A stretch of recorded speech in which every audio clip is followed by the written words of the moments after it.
Lalong naging mainit ang panahon sa na araw dahil nga yan sa pagpasok ng summer ngayon. Pero magkakaroon ba ng kahit kaunting pagbabago sa naranasan nating matinding init? Si April Enerio para sa opisyal na pagtaya ng panahon, live mula sa Pag-asa DOST. Magandang hapon sa iyo, April.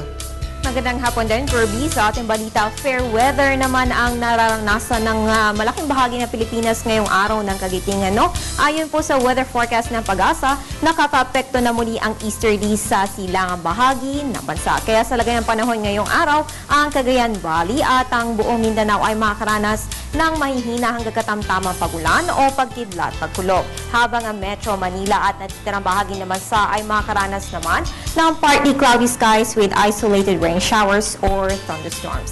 Ayon naman sa weekly weather outlook ng Pag-asa, posibleng makaapekto muli ang tail end of a cold front sa hilagang bahagi ng Pilipinas by Wednesday or Thursday. Habang ang Mindanao ay makakaranas naman ng ilang mga pag-ulan dahil sa easterlies. Wala rin naman namomonitor na weather sa ating par within the next 3 days. Ang hanap mo ba ay trip na ilang oras lang layo sa Maynila? Aba kung ganon, isama ang pamilya o kabarkada at pumunta sa Anawangin Cove sa May Zambales.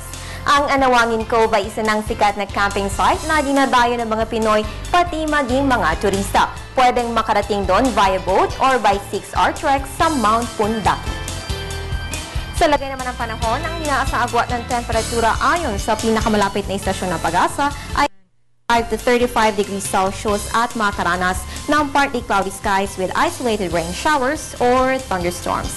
Para ma-maximize ang inyong Anawangin trip, mag-island hopping. Pinakamalapit na nga ang isla ng Camarano at Capones, kung saan pwede mag-picnic at mag-snorkeling. Ilang oras lang naman ang layo nito mula sa Metro Manila. Kaya punta na sa Anawangin Cove dahil ang pagbabakasyon ay definitely more fun in the Philippines.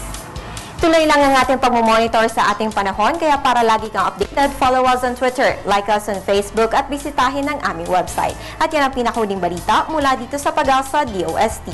Para sa Telebisyon ng Bayan, April Enerio.